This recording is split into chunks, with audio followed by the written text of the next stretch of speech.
Welcome, everyone, to the Modern Day Overthinker podcast. My name is Colin, and I am your host. Thank you for tuning in. I really appreciate it. If you're a first-time listener, welcome to the Modern Day Overthinker podcast. Hope you enjoy it. If you're a returning listener, I really appreciate you. This episode is with Robert Jaynes, a.k.a. Uncle Cletus. If you know him personally, in the comedy community, that's what he goes by. He has many characters he plays on stage. He is a natural performer. Hilarious guy. But behind every comic, there is a little bit of pain. Or a lot of bit of pain. There's a lot of struggle. And we talked about that on this podcast. We talked about how he has turned his pain into positivity, turning that negative energy into positive energy, and utilizing his higher power and other people and the planet to uplift himself and battle his mental illnesses. This was a great episode. I really, really love this guy. And he also gave me one of the best compliments I've ever received, and I will never forget that. So enjoy this episode with Robert Jaynes, a.k.a. Uncle Cletus.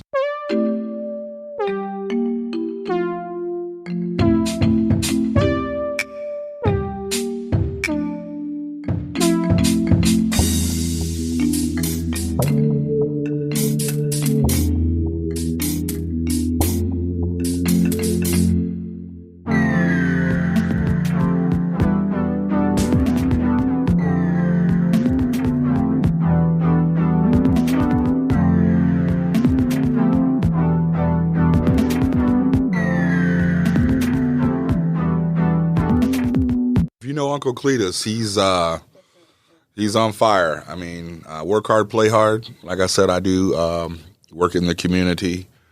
I like to describe myself as a Vietnam baby.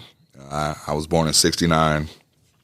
I was post Jim Crow, Mississippi. So let me close this door. Should have been.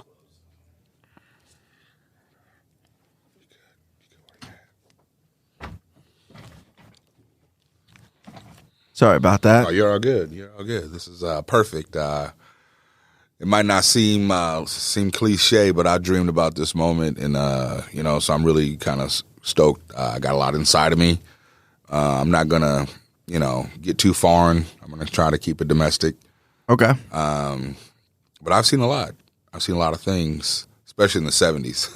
Especially in the '70s. '70s was. I mean, people think it's hard now. I mean, but we didn't have electronics and live in such a, secular world back then. Information. Yeah. Everywhere. But the '70s was a cool. It was very mysterious. I mean, it's a lot of the culture. I grew up in East Moline. We moved from Jackson, Mississippi, when I was 3 years old. And I've pretty much been in the Quad Cities all my life. I mean, I ventured off to different states and stayed for a while. Got deep-rooted family in North Carolina. Okay. I don't get back to Mississippi too much. I mean, Mississippi's still Mississippi. I've heard Mississippi hasn't changed a whole lot. No, it hasn't. It has, but it hasn't, Yeah. I mean, so.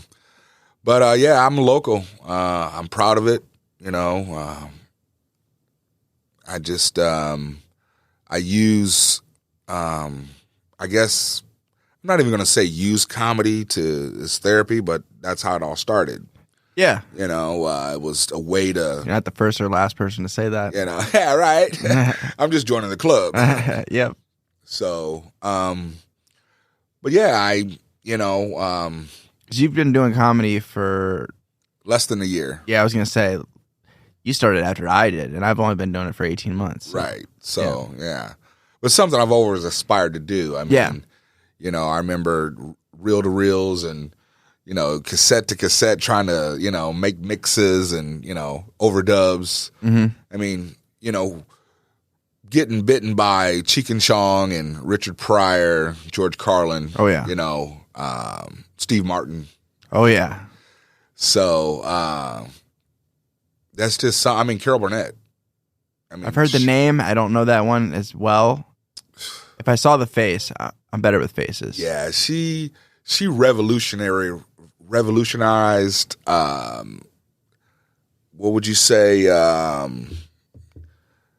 Like not prop comedy, but just Improv and sketch comedy. That's sketch comedy. Sketch comedy. Okay. Yeah, she's amazing. Tim Conway, all the characters that she'd had on her show. It still comes on. It's reruns, and Yeah.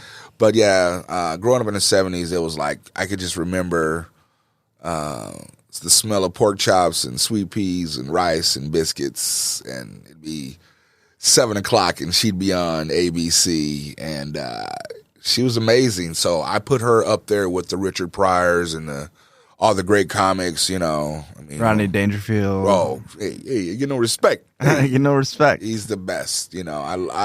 His show spotlighted a lot of comedians that got real big. Yes. My dad was telling me all about that. He's like, oh yeah, that show, like you wouldn't have probably known about half these guys out there. Yeah, because he gave him a shot. Yep. So I really enjoy seeing people happy and prosper. I mean, I'm gonna get right into it and let you know with this whole part of being using this to express things that's happened to me over the life with death, and life. Mm-hmm. It's helped me to be stronger, to have, like I was telling Aunt Sue the other day, I said, most of the homeless people in the big major cities, they were all Wall Street. They were all rich people from the burbs who, when the bottom fell out, they didn't know how to survive. It's like I raised my kids. I give them street knowledge and book knowledge. I mean, we'd hang out down in the hood. I'd show them different places, different spots in the 90s. And then we'd also go to the nice neighborhoods, go to the park, nature trails and things like that. And I tried to instill within them, you got to know both sides of the coin. Oh yeah. So, and that's what helps me and has helped me get over my mental illness and my PTSD and, bipolar and the slight schizophrenia, I'm going to tell you a little story. Okay. 3rd grade, Mrs. Larson's class, she's reading Willy Wonka and the Chocolate Factory. And where was this? This is East Moline, Wells Elementary, East Moline. Okay. I don't know if I can say that, but I'm going to keep it real. Oh, that's fine. So she's reading the book, and I just started cracking up, laughing, just along with all the other kids sitting on the floor, listening to this amazing. We got a little background music. Yeah, some disco. You got some disco going on? That's your phone. So, and it was a part when Grandma Moses or whatever, Grandma Geraldine, I don't remember their names. Yeah. But they were, he came home with the ticket, and they jump on the bed, and I was like, everybody was laughing because it was funny how she was describing the story. She's narrating this beautiful book. And I said, oh my God. And I'm 3rd grade. It's 1978, 9. And she said, what did you just say? And I was like, oh my God, it was funny. Ha ha ha. She says, get yourself out of class right now, mister. I'm like, what? What did I do, Yeah. So just to put a pin in that, if they had any kind of how the lawsuits and the defamations and things they got going on now, I'd be a trillionaire. You know what I'm saying? It's like we'd watch, I remember the miniseries Alex Haley, Roots, tonight on ABC. And so, we watched that as in the 70s. I mean, we were being bussed to I'd say more predominantly white school. You know, I lived in the project area, you know, of East Moline. And so we got to go on top of the hill to school, and everything was just, you know, lovely. But that night, you know, they played that movie, that historical movie, Roots, about slavery and things like that. And, you know, in a cinematic form. But then we went to school the next day, and in music class, we're like singing old Negro spirituals. I mean, this really happened. This is a thing. That is interesting. So how does that tie to mental illness? For me to still be able to remember that and to have it affected me, and I wouldn't say in a negative way, but it helped me to understand people and the mind and your soul. You know, whatever you got going on, you know, if you strengthen your soul, that's something that you can never, I mean, that's how I feel. That's my philosophy. You know, if you, I don't know if you say your higher power or whatever you got going on, if you can believe in yourself, you know, no matter 1,000 times people are putting you down and whatever, you know, or you dealing with death or sexual abuse or anything that you deal with in your life. If you hold on to your soul, all that other stuff doesn't matter. That's true. Yeah. So, but I didn't mean to take over it. I mean, I'm letting you know who I am off stage. This is who I am. Yeah, for sure. I want to ask you about the mental illness diagnosis, or these diagnoses that you had. Like, it's obviously growing up in the 70s, they probably didn't have a lot of diagnosis that they were just giving people at that time. No, not at all. I mean, you probably found this out a little bit later in life. Yeah, it was about 4 years ago. I was working at a warehouse in Milan, and I hurt my back. Okay. And I'd already had been in the system as far as, I say in the system, I was already being diagnosed with having back pain. Okay. You know, but I didn't have good insurance. And, you know, it was like it wasn't a temp job, but it was in that nature, you know. I mean, slave labor for real. I mean, when you're in a warehouse working 7 days a week, you know. Oh, yeah. You hate that shit. Excuse me. That's fine. So, I think I've only had one episode where nobody cussed. Trying to be nice. I just, you know, proper etiquette, you know. I get it. Etiquette. So, anyway, to fast forward things, I had already had an appointment to go see Genesis, you know, to check out my back, you know, get x-rays and whatnot. So that led me into, since I got hurt at work, you know, I didn't have really good insurance, but I was able to have state insurance, you know, low income. Yeah. And so that kind of, I couldn't work.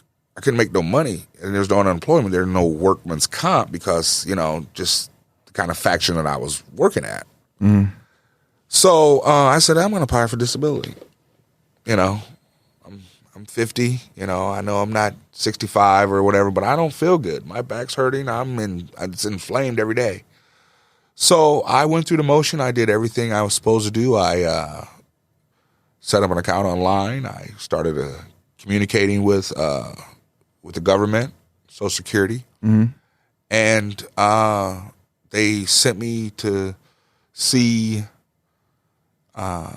somebody, you know, a therapist.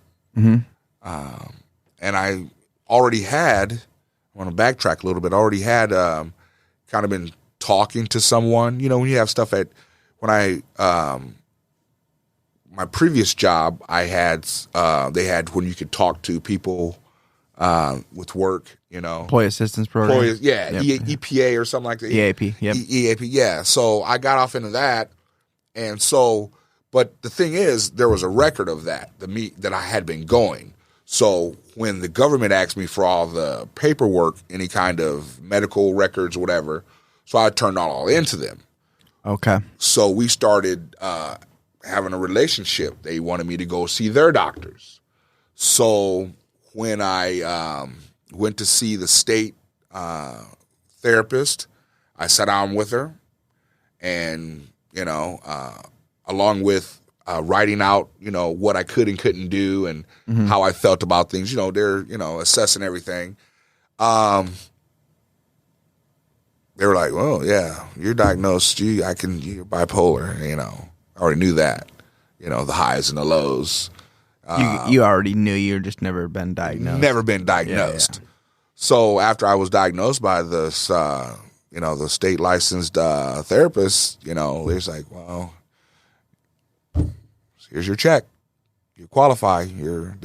So basically what I'm saying is they, after all these years, sitting down with this lady, and communicating with Utah, where the head office, was handling my case, they were, well, we need you to go to this therapist now, keep doing this, and I have been doing it. I've continued to this day, I don't get into the, chiro as much or the physical therapy like I did before, but, I guess I've stopped going to the suites, on the boulevard and going to the stage. Okay. And whatever I have picked up or learned, I'm real quick when it comes to, I'll write a song. I'll look in the crowd, That's where all that comes from. Yeah. I try to also uplift people, I shout out to people, just to fellow comics. You have good energy and you bring it out. You bring the best out of the crowd, which is always awesome because not everybody can do that. Not a lot of people can do that. That makes me feel good, man. Yeah, that's awesome. It's something, because I can write. I can write my ass off, but when it comes to the stage presence, that's something I'm working on. It's like delivery and things like that. Right. I'm watching like clips that Brandon's filmed for me, like it's like I'm watching like game film. Yeah. You're like, what am I? Okay, let me do that. I need to change that. Oh, I'm not looking at the crowd enough. Stuff like that. Just noticing those things, right? And trying to really, hone in on the craft of it. And like I said, I had a lot of teachers. There was a lot of raw. The people that we've named, and then also, I come from a family of weirdos. My mom and my grandma were two of the funniest people I ever met in my life. They were countries. My grandma, a country slack-jawed, buck chow in her mouth, and smoking a cigarette, drinking on Old Milwaukee. That was my grandma. Yeah. But she said things that were funny, and she was quick, and I guess it was instilled in me. And yeah, I get that. So I can get up on the stage, and sometimes I have a little bit too much liquid courage. But that's all me, man. That's, since I've met Aunt Sue, she allows me to, she's my muse. She really, some of these later characters I've come up with, it's all been her. I've been feeding off of her, and that's why we gel so well. We might be opposites attract, whatever, but that really inspires me. She loves all you guys. She, and that energy, that feeling her love for us, this little community we got, it just makes all the better, Yep. Her and Christina, man. Oh yeah, Christina. We call them her and Brian comedy royalty. They're special people. To all them guys. I don't even want to start name dropping. Because there's a lot of them. Yeah, and I don't want to miss nobody. So yeah. I know what you're saying. But I'm kind of nervous. I kind of I thought about a lot what I wanted to talk about, but this is you. I want to hear if you got something, you ask me something, I'll tell you anything you need to know. Well, when it comes to the highs and the lows and dealing with that, what's your best approach? Besides obviously doing the comedy, I know the comedy helps for you, but just like talk therapy or just talking to people about it or, trying not to isolate. What's kind of some things that or staying busy, what's kind of your approach there so you don't get stuck? I talk to everybody. Yeah. From the bagger at the grocery store to the homeless guy, Yep. I'm in the mix. Mm-hmm. And I feed off of this planet, Colin. Yeah. I believe in my higher power. Mm-hmm. You know, I mean, you can call him whatever you want to call him. Yep. Every day I do a daily verse, and I believe in what I'm reading. And I'm not going to get religious or anything, but I'm quoting, 2 or 3 assembled in his name, So every morning, our chime goes off, me and Sue together. I got another person. So not only do we, it's not that we're going out Bible thumping and being Jehovah's Witnesses, but just from, you say that energy that I do, that I on stage, I do that every day. It's like the whole world is a stage. Yeah. And that's how I deal with it. We have all obstacles, and that's where we have started to, we're putting our faith in what we're reading every morning, and so we just brush it off. Good morning routine is very important. People talk about that. People have talked to me about that a lot. I've had a lot of guests that have told me about having a good routine, and I've been trying to implement that.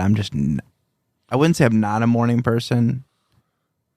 Well, historically, I'm not a morning person. I would like to become more of a morning person. I'm working on it, but it's just like, I deal with depression, so it's hard for me to even get out of bed. Like getting out of bed is like a huge step for me. And once I'm out of bed, then things progressively will go up. But that first initial, like, you need to get the hell out of bed. You got shit to do. Yeah. Just that first initial, because bed's like comfort, like, safe space. Safe. Yeah. You talk to yourself? Yeah. Yeah. See. Sometimes not very positively. I'm working on that too. Yeah. And that's something I'm learning from therapy, and also just talking to other people, and people telling me, hey, you don't see yourself the way that we see you. I've noticed that because I put myself I put my own self on this pedestal that if I'm not doing this, if I'm not doing that, then I'm failing. And it's very like, I set myself up for failure all the time. Yeah. By doing that. And I'm learning that, and I'm getting better at it. Like the last Stardust show, it didn't have the turnout that I had, like the first one. And I was pretty pissed. Mm-hmm. I wasn't really pissed, I was upset. And it just really got to me. I was like, this is a failure. This is your fault. You didn't do enough. Something, whatever it was. I just was like, could not accept it at the time. And then eventually I slept on it. The next day I was like, sometimes you just got to sleep on something. Exactly. And the next day I was just like, you know what? So many people have told me that have done shows that,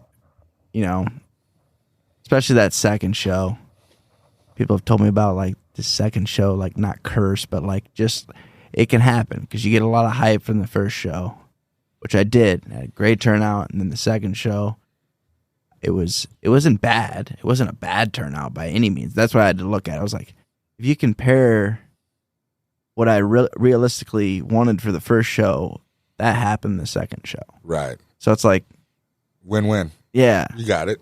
It's just like just stuff like that. And looking at the positive side of it instead of just honing in on the negative, and usually there's a lot less negative too, and there was a lot less negative there.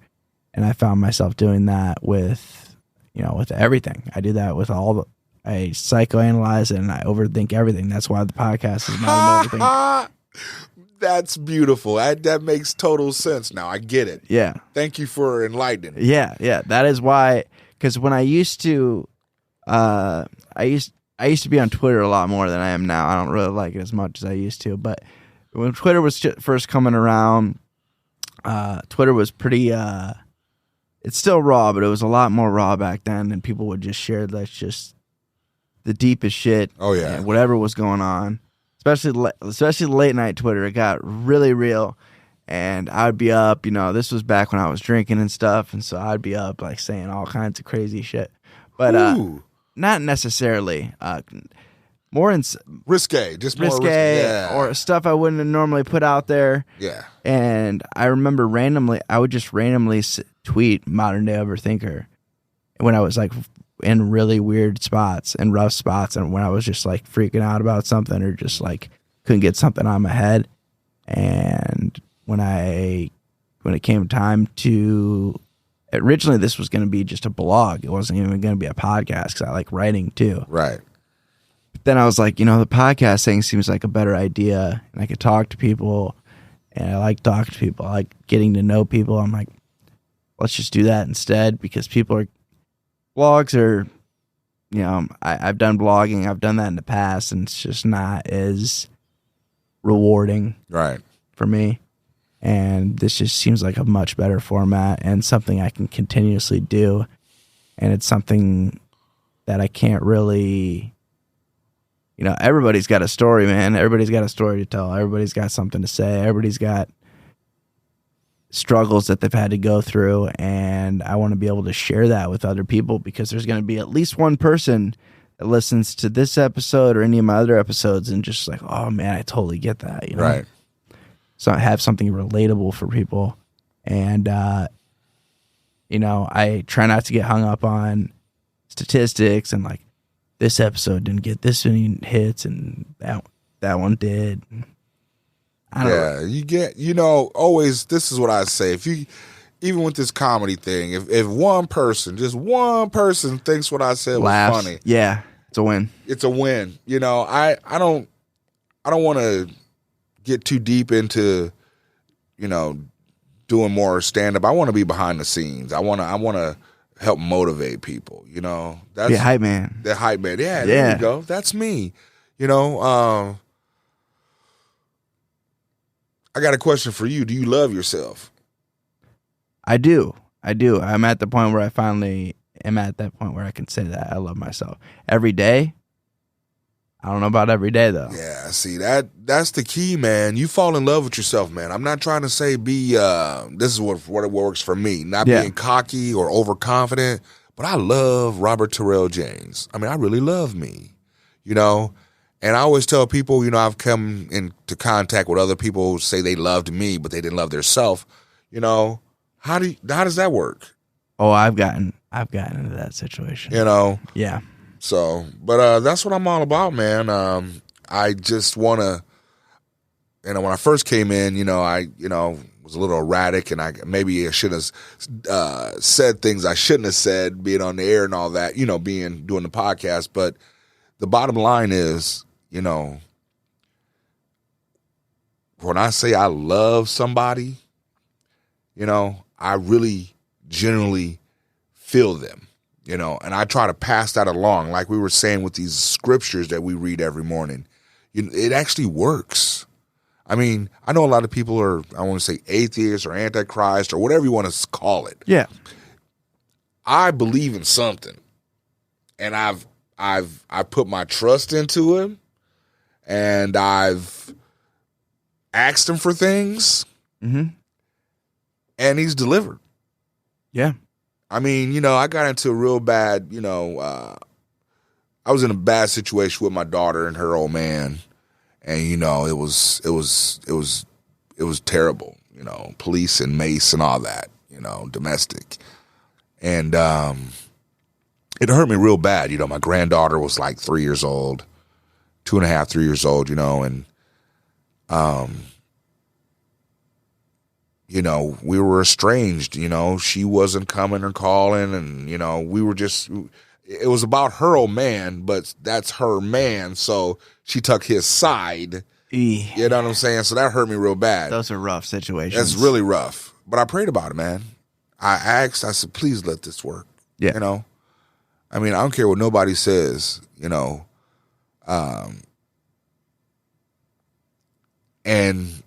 I believe and being righteous and being good. What I want to kind of say is, be nice. Yeah, just be a good person. Be a good person. If you be a good person, that's how it was with what you going through. Because my mind still races, and that's the bad part. Yeah. I don't take medicine. Just for diabetes and heart, cholesterol. Yeah. But other than mind altering, it has to be grown from out of the ground. You know what I'm saying? Yeah. Not man-made. I get it. So I know a lot of people like that, and it works for them. Oh yeah, it just, it helps. But like I said, I when I say I love me, like I said, I'm not being conceited or nothing like that or cocky, but it helps me to fight the darkness, fight the depression. If I get down, I get really down to where I'm not going to leave the house. Yep. Doors are locked, blinds are drawn, and whatever. But I had to wing myself off of that because I'll be contradicting myself. I'll be an oxymoron if I say, well, I'm going to pray and ask for things from from my higher power, help me through the struggle. Always say, don't make it easy for me. Give me strength to be able to go through anything. So I stop and I say, hey, wait a minute. Stop asking for specific things and asking for strength. Just strength, yep. So when something does happen, I get a flat tire on the freeway or, I'm thinking about some bad stuff to happen, girlfriends and life and the world. I stop and I'm like, no, I'm not going to let it happen to me today. It's like when I get up, man, like you said, that comfort zone, I don't want to get up. Oh, I love to sleep.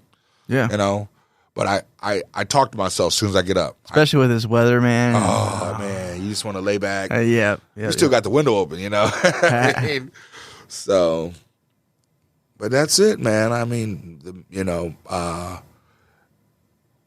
a lot of the tragic things that I seen at a young age with death, and my mother passing away, and I'm trying to give her CPR. 3 years after that, my wife at the time died, and then 2 years after that, my son died. So I got all this weight happening. That all happened within a 4-year period. About 10 years. It was all together, but still, and people. It was funny how. How long were you married? We were together for about 10 years, but we was only married for like 3 years. Okay. That's a good amount of time, though. Well, yeah, I mean, and that's another thing, we weren't in love. We was coworkers.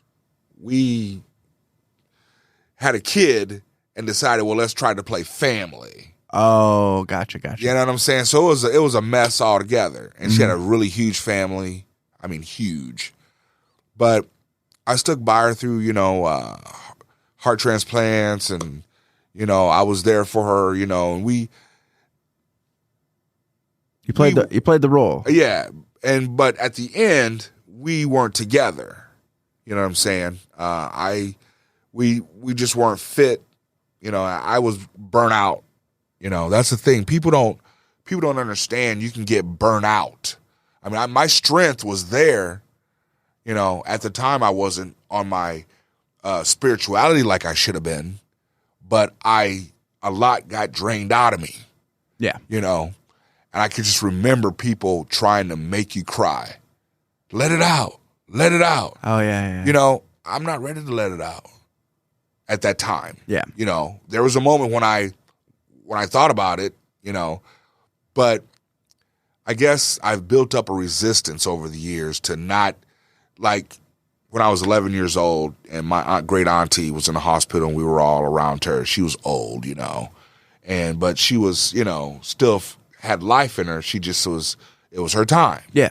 So we're all in the hospital room and then she dies right there while we're just right there, next to her. Yeah. So that does, all this little things, major things that could happen in one's life is what I'm trying to get at, you know, you don't just hold it all in. You learn to, you know, deal with it a little at a time. Mm-hmm. You know, that's what I've done. I've learned to deal with it a little at a time. Yeah, holding it all in. It is not good. Not good. You know, but when I could change up the feeling, you know, well, you're on stage talking about all kind of crazy stuff, you know, being a comedian, all this and that. How's that helping with your mental illness? Well, you know, it's a joy to like just go 100 miles an hour and not care. Yeah. Freedom. You know, and I'm not the type of guy who cares when somebody's, oh, he's a jerk or whatever. You're not funny. Who cares, man? This is all for me. Yeah. You know, it's a plus if I could come up with some characters and sing a song. It's all the better. Yeah. You know, and I'm kind of like, I don't know what you would call it. Like I feed off of other people. I feed off you guys. You know, it's the energy. It's the, you know, you guys are all 20 and 30 somethings, you know. There's a few out there my age, you know, but even them, you know, I just. You met Chicken Bone yet? Yeah. Chicken Bone's a shit. Did we? Yeah, he was at Yoshi's. Right on. Yeah, he's shorter guy. Yeah, shorter guy. Yeah, I know. Right. Okay, I got you. So yeah, he's, you know, hopefully I see him around a little bit more. Yeah, I saw him. Obviously, he knew Brad really well, and yeah, he showed up for the benefit, and he did some time there. And oh man, that guy is funny as hell. Yeah, he's very funny. Yeah, you know, I don't even know his real name, and I don't care because it's just Chicken Bone, man. The crazy thing is, the day of Brad's wake, another dude's claimed to be Chicken Bone. You remember that? The guy goes, "Oh, I'm Chicken Bone." I'm like, and then I met the real Chicken Bone. I was like, what just happened here? You know? You got posers?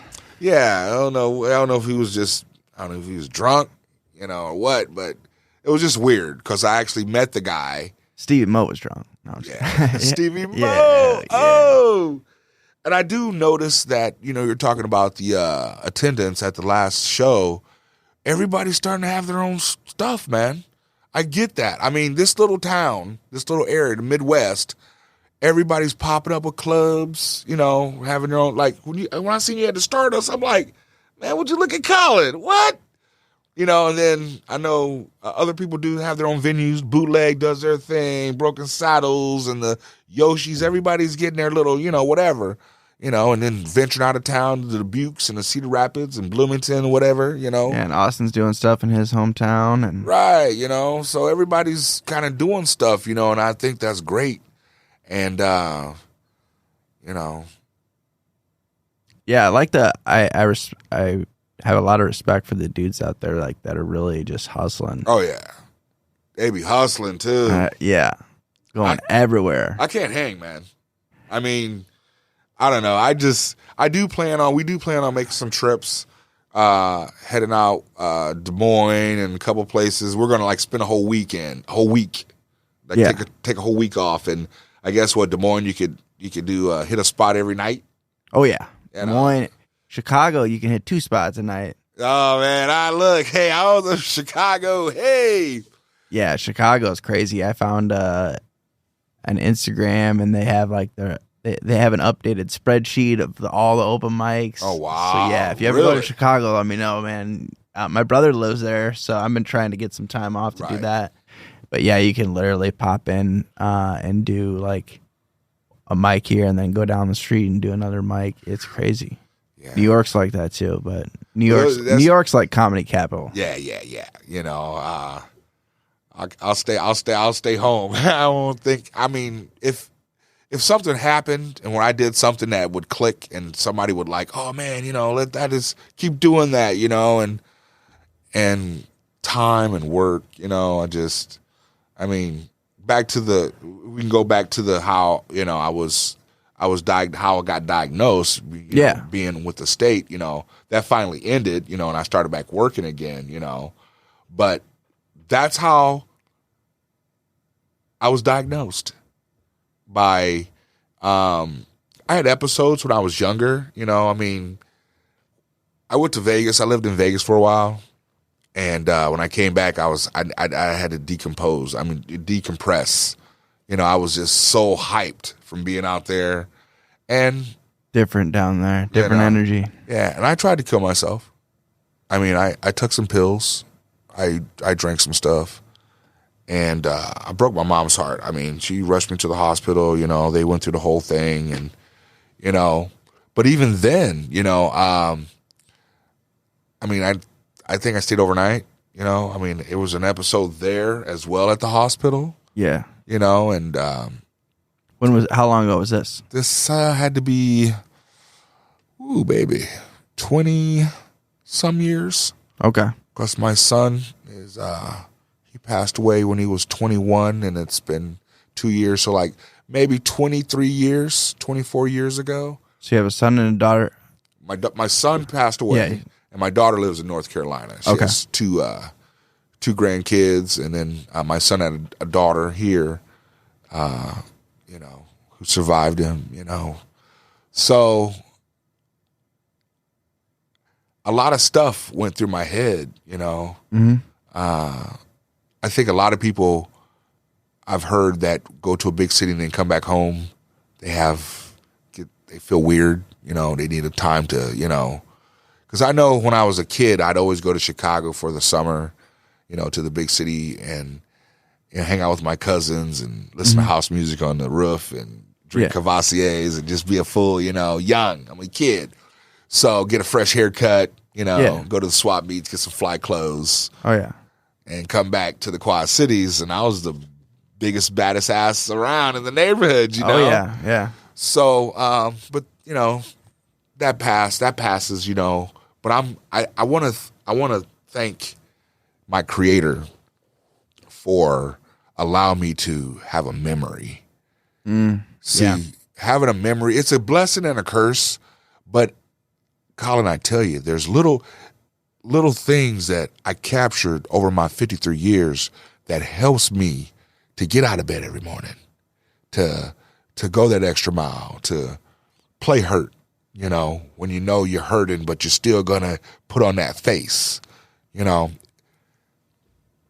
And again, energy from others. You know, I capture the energy from others. I don't like negative energy.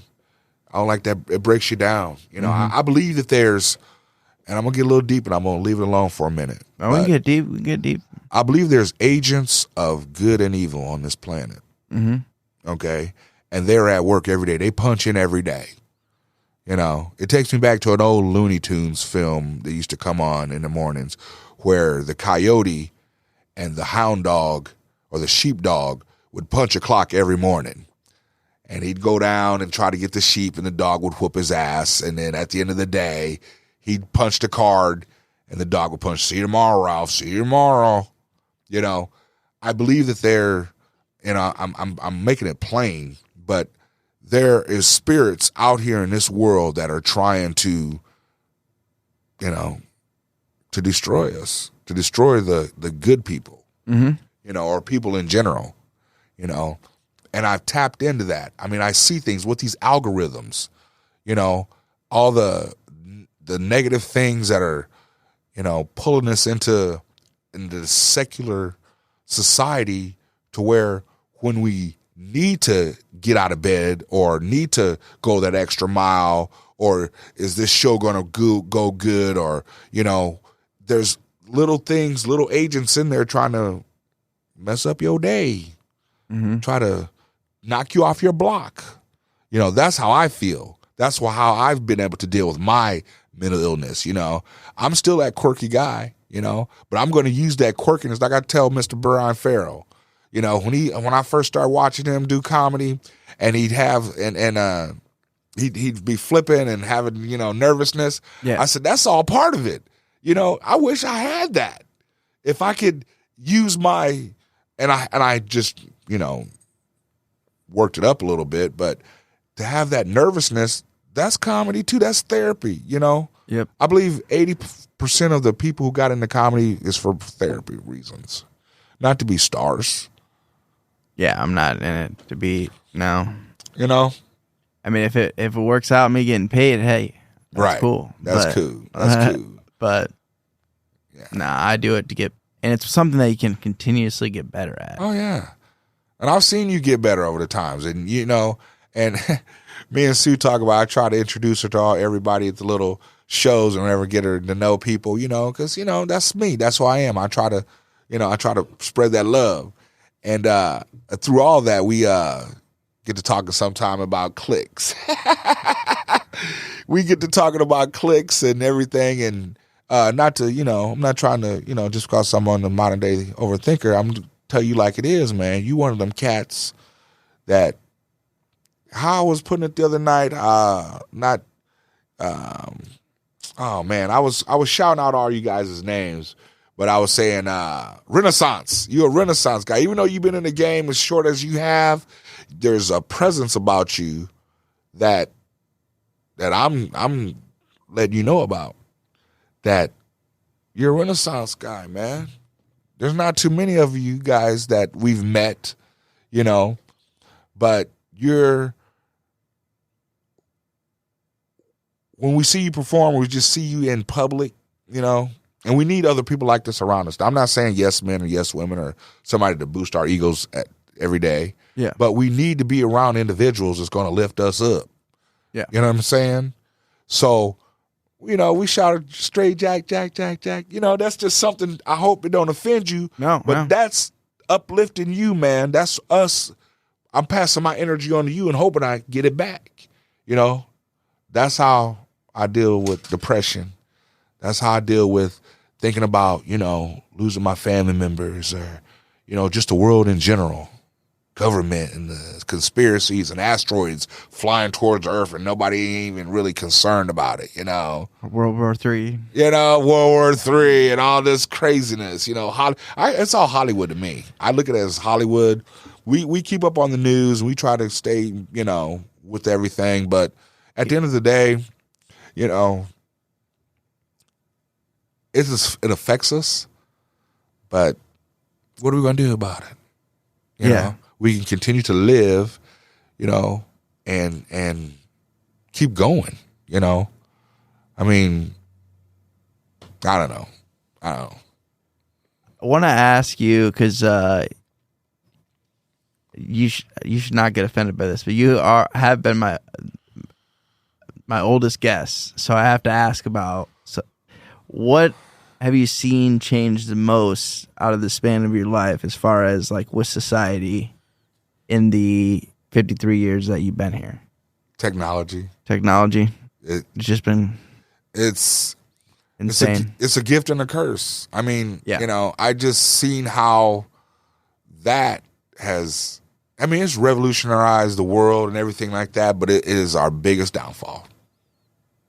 Technology is our biggest downfall. You think with because of communication or just the constant distractions, the garbage.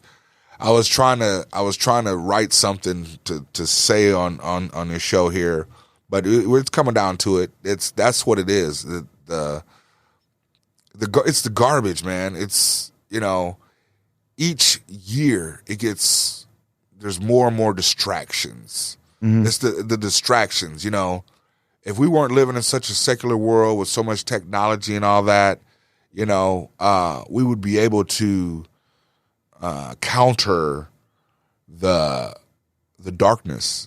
See, that's what I do.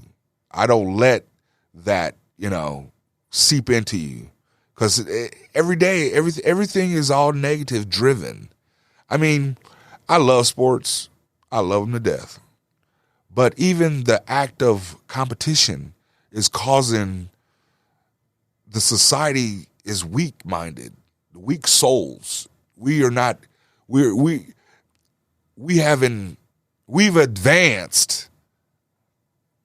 The plastic has advanced, but we as people hasn't advanced.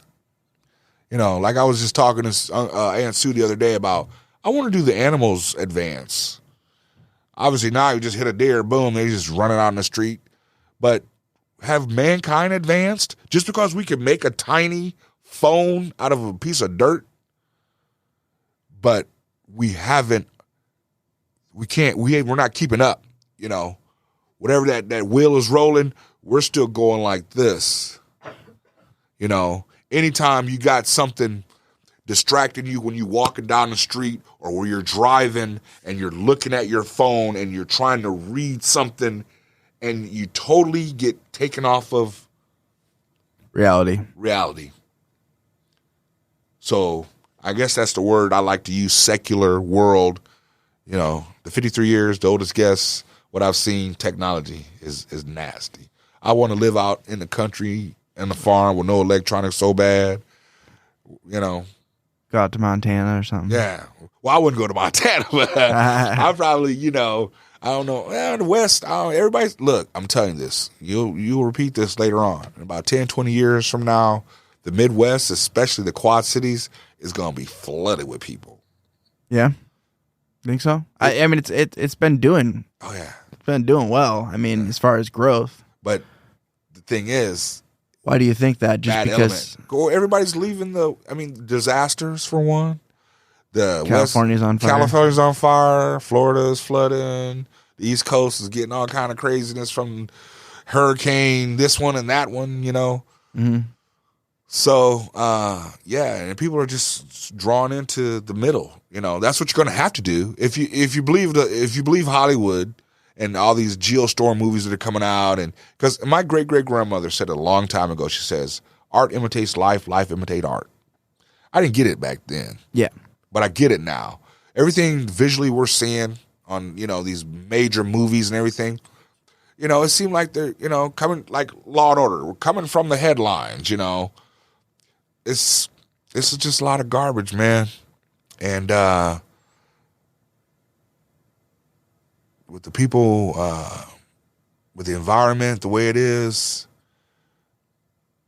like right now, I'm having deja vu sitting here because I'm thinking about, you know, at work I have the luxury of having a couple computer monitors going, and I got one. Oh, once you have more than one, you can never go back. Yeah, game changer. Yeah, it's a game changer. I love it. Yeah. So I got a screen with NASA tracking the asteroid, but everybody's talking about January 6th. You know, why are we still talking? Wait, anyway, that's a whole nother show, right? Yeah, that's a whole nother show. It's like, yeah. So basically, to answer your question, mankind not knowing how to use the technology and the power that he has. There's so much power in it. So much. And then there's so much greed. See, if we could have actually all the technology and from the Wright brothers all the way down to whatever, you know, if we were able to share, but it's too much, we got to make a buck. It's all Madison Avenue. We all got to make $1, you know, and we're never going to be satisfied. You know, iPhone 14, iPhone 15, iPhone 26, you know, and they just keep feeding it to us to where, you know, when the bottom falls out, I hate to say this, I can't wait till the satellites fall out of the sky.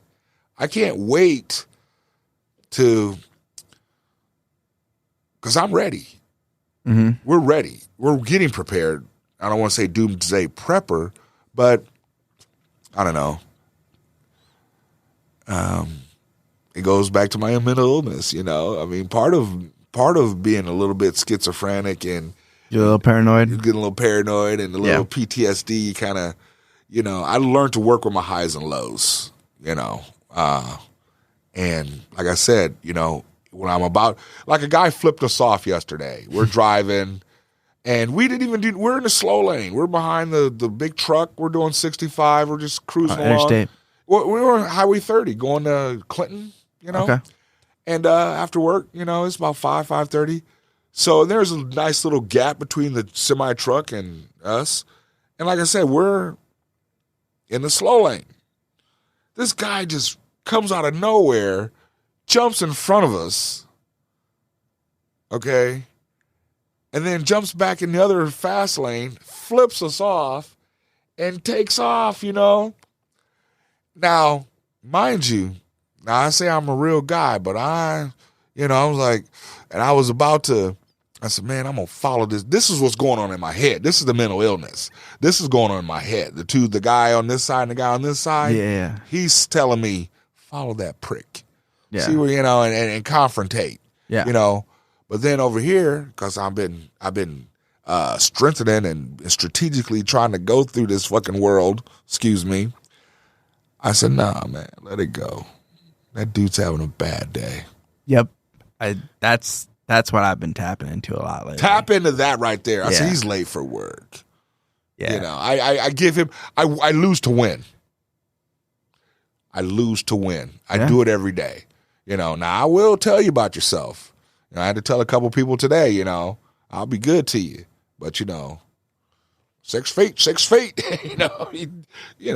sometimes people try to play you. Yeah. Take advantage of you. Take advantage of you, I mean. So where do we go from here, man? How much time do we been, what's up? We got a little bit of time left before we should probably wrap up here. But yeah, and I'm trying to think of anything else I wanted to ask you. Oh yeah. Here we go. I think you might be prepared for this one. It's okay. It's all right. I was told to ask you a specific question about a particular author. Maya Angelou. Maya Angelou. I never read too much of her stuff. Maya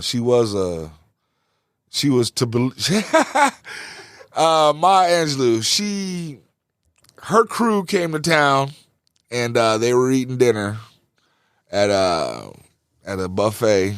I think it was Ryan Steakhouse or one of them back in the day. Okay. And I'm bussing tables and serving drinks, and I looked over and I'm like, whoa, the whole round table was there. They were her and, whatever. And the squad, yeah. Yeah, they were just sitting back talking, eating fried chicken and shit. That girl can eat too. My Angelou, boy, God bless her, rested in heaven, but I seen her put away about 3 plates. She can eat. And this young cat, was working there, and he always came in to work talking about, he was a college kid, he was a writer, this, that, and the other, So I turned him on to her, but that's all I got to say about that, I mean, she was really there. I didn't conversate too much with her, but I did see her put away about 8 pieces of chicken. Dude. Smashing chicken. She was, I was like, I said, man, she must need a stunt double or something. I mean, because I was like, wow, where is this going? I mean. She wasn't very big. No, but I don't know. I seen a couple of her, her handlers or publicists or whatever. They was all there. I don't know. They just came Agents from. or whatever. Agents or whatever. Yeah. But yeah, she was just kicking back, and enjoying herself at a buffet, and she was letting it all hang out, and I seen her. And I introduced her to one of our fellow comics when he was young and raw, and the one who told me to ask this question. Who's this? You don't know who told me to ask this question? I'm telling you the story about the guy right now. Okay, so it's the same guy. Okay. Hyphen. We call him Hyphen. Call him Hyphen Man. Man. He's gonna be on the show, man. I love that guy. Right on. It was him who got me all started. He's got a good head on his shoulders, man. Oh yeah. I seen him. I don't know. It was at a gas station or something. Couple years after we were kids working at this restaurant. And he goes, hey, man, I've been doing this stand-up stuff, and, they're having an open mic. You come on out. And I'm like, really? So this is, okay, I've been doing it for less than a year, but this happened about 6 years ago. Okay. He was hosting, I met him and James Draper at the old, what's the name of that bar? The Backroom Comedy Club. It used to be those Stickmans. It was a comedy club. I've heard of it, yeah. And so I started going there a couple of nights, and it started out as, like I said, therapy. I was kind of in a weird place at the time, and so you dipped your toes in a few years back. I dipped in my toes in, and then I kind of got out of it. I'm working. I don't got time for this or whatever. And then pandemic happens and everything, but you caught the bug a little bit though. Yeah. Well, I seen him again at another gas station. Same guy. And he goes, hey, man, I'm hosting a show, open mic night, Gypsy Highway. come on up. I was like, hey, cool. And that's how it all started. It was post-pandemic a little bit, and Was your first mic Gypsy Highway? yeah, that was my first. Well, the Backroom Comedy Club. Oh, that yeah, was a very technically, technically. Yeah. But then, like I said, less than a year ago, and I've been hit the ground running. Yeah. They started talking about Broken Saddle, and then meeting these guys, start meeting everybody, and start feeling good to me. And then the Renwick, I love that place. Oh yeah, man, that's just and then hitting Dubuque a couple of times. It just kind of. Oh yeah, Dubuque's great. It's a great, and you guys are a lot of great people. I mean, I got a question for you. Okay. All right. I've been doing this for, like I said, less than a year or whatever, but I'm kind of seasoned in trying to be funny and making people laugh and juggling and stuff, Yeah. back in the day when we were kids. So it's always been in me. That's another thing that's helped me to survive, tragedies and heartbreak and heartache. You seem like more of not just a stand-up, but a performer at heart. Yeah. Is what I see you as. That's all I needed to know, man. That's what I do. I mean, I'm not trying to be funny. I'm trying to entertain. Yes. I want to entertain everybody, Yeah. I want them to, remember that guy, Yeah. And I was sitting back trying to write stuff, and I'm thinking about things. I'm like, what should I do? What should I do? There's so much, Yeah. and I said, make fun of yourself. I do that. That's one of my favorite things to do. That's the best. Yeah. When my signature song, Soggy Bottom Boys, I'm like, I'm admitting that I have a small penis, It's like, what did he just say, and so, and I'm like, started taking it a step further. I put on the dress, I'm trying to entertain. Oh yeah, you were all out that night. That was great. I know. So that's what Colin, that's what helps me every day, man, to keep going, I mean, work is stressful, I mean, after the disasters and people just suffering, I was out there, I wasn't a first responder, but I was taking food and diapers to people and places that, I didn't even know existed in these 4 counties, and I seen some of the despair, that's the last thing I'm gonna tell you, man. What Well, you were gonna ask me something though. Oh yeah, you already answered it. I was going to ask you about how am I part of this thing, this comedy thing. Where do I stand? I mean, and you said I'm an entertainer. And you're the hype man. I'm a hype man. I like to get them going. Yeah. So yeah, there you go. That's all I wanted to know, man. Uncle Cletus, off stage, up close and personal. I hope none of my coworkers are watching this or get a hold of this. Get a hold of this. But this is real good, man. I really appreciate it. I really, Yeah, man. It was a good time. Did you get a picture too? We'll get some more. Okay. Yeah, right on.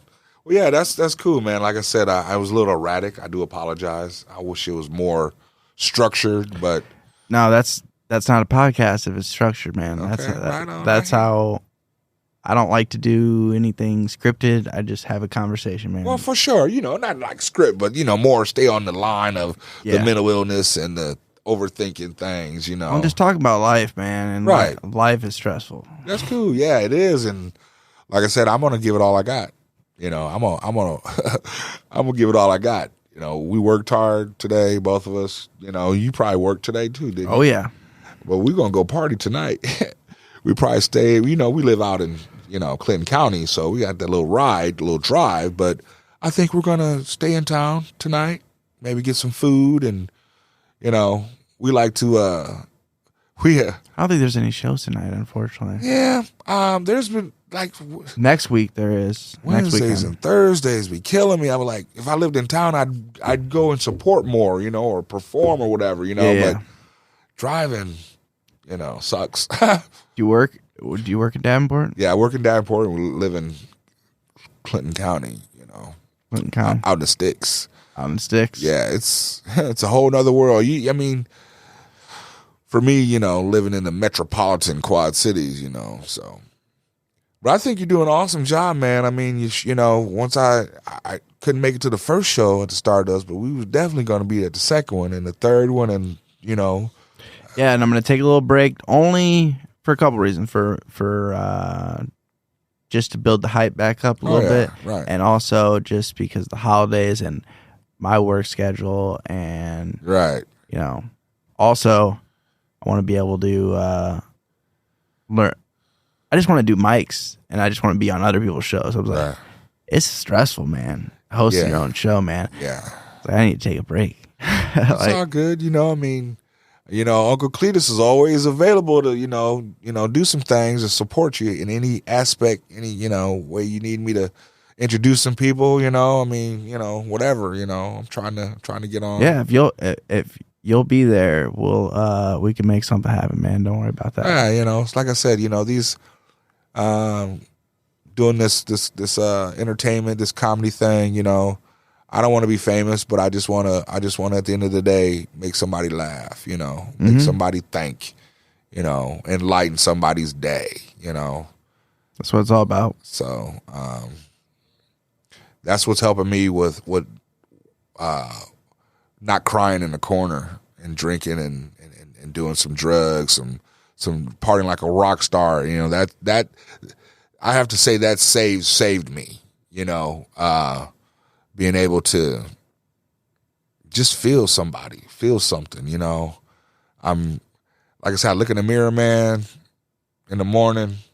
I mean, I don't want to come off sounding like, you know, I'm all, you got it all I got it all figured out, you know, because I don't. No one does.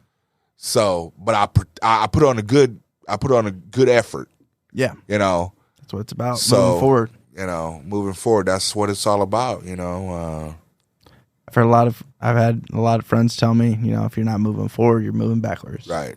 I always look at the world in general as half full. Yep. It's all half full, man, you know. Get in tap with your higher power, man. I mean, and that could be right here in yourself. And I'm working on that too. I mean, I grew up in a religious family. I grew up Catholic, and, you know, going to church, altar boy, all that stuff. Right. Everybody hears altar boy, and they're like, "Oh, what happened? Nothing." Yeah. Everything was fine at my church. Right. Everything was good there, and I learned a lot, man. And I have a lot of respect for the church. And I've slowly been going back a little bit, and, you know, I befriended a priest that's actually my age, which is rare because I grew up, you know, all the priests were like 67 years old. Right. And yeah, I'm gonna get him on here, man. He said he's willing to do the podcast, but with him, it's like, man, what do I? You know, sometimes I struggle with, you know, like an hour. What am I gonna talk to? There's so many questions I can ask this dude. Yeah, exactly. Yeah, so that one I'm gonna have to plan out a little bit more than others because, and also I don't want to get him in trouble. Yeah, you know, he's talking about some stuff. Yeah. Or talking about before he was a priest. Right, you know. right. So I wasn't always a priest. So, but yeah, I haven't been in church in a while, but I take what I learned there for my survival skills, because, you know, and I'm gonna be real with you, man. We're living in the end times, as they always said, you know, in the good book. We're living in the end times, wars and rumors of wars, and people are, you know, the flesh. You know, everybody's into flesh, but you know, I'm trying to live off the grid. That's my plan. We've been planning on just being prepared because the pandemic was, in general, it was scary. The beginning of the pandemic. I mean, because I was in North Carolina, I was on vacation when I was in Hawaii. All right, so, you know, we were, you know, and when just to like, bam, to actually be there when you go in the store, there's no toilet paper. You know, I mean, there's no water and everything's all weird, you know? And, you know, it was tough. It still is tough, you know? But I've always been, not that I was shocked. I was shocked, but I wasn't not prepared, you know, because, you know, growing up in the 70s, you know, they always say history repeats itself. 70s was some bad times, man. It was for economy and everything, and war. It just seems like, you know, it just all got upgraded to the 2020s, because the 70s was a bad time. I mean, gas embargoes, hostages in Iran, all the military guys, all the army guys are coming back, all hooked on heroin. I mean, there were so many drugs going around, and right after the hippie movement, and then it's just so much to attain. And I always wonder how the kids, our generation now, I mean, it's unheard of, a school shooting. What? Somebody, and it just, people are feeding off that in a negative way. Like you're saying, you're on Twitter and things, and you was talking, reckless a little bit or whatever. Everybody's feeding into that. The kids are all feeding into that, I mean. Yeah, the more ridiculous, the more views you're going to get, Yeah. And people are just sucked into it, doing all kind of weird challenges of eating soap and shit like that. That's, that's our future, I mean, back when I was growing up, and the younger kids, I was, you better go somewhere, little kid. But I won't say nothing to a kid no more unless they're my own. Because kids got guns. I mean, really though. Yeah. And it blows my mind. So, and all the car thefts and davenport, those were all kids. Oh yeah. I mean, I could just, like I said, I consider myself a local, and I never really had too much issues. I mean, being a black man in America, in a Midwestern town, I look at myself, and I've always categorized myself, and I think everybody around me has just looked at me as a fellow man, a fellow human being. Yeah. Because I've been blessed, dude. Racism and all that, with a little short stint in the 70s when we were going to 3rd and 4th grade, when we were just, having to deal with these things. I mean, singing all these jump down, turn around, pick a bell of cotton. I mean, we actually had to sing that. Yeah. I mean, it was like, oh, they're standards, they're classics. I'm like, so that affected me. Not that I can even still remember that. Yeah. But it didn't make me bitter. It didn't make me bad. I used that to that's part of my comedy now. That's part of Uncle Cletus. I done took some of that old Southern stuff from back then. Yeah. And incorporated into a character. And that character kind of, he takes me somewhere else, to where there's no pain. Mm-hmm. There's no grief. I'm not wondering about how I'm going to get gas. And, I just go somewhere else. And that's how Robert Terrell Jaynes, also known as Uncle Cletus, deals with his mental illness, is that I am silly. And I take characters from my past, bad situations, and poof, there you go. Turn them into fun. That's a good way to end it, man. And we're right at time, so I appreciate it, man. No problem. Anytime. It was awesome.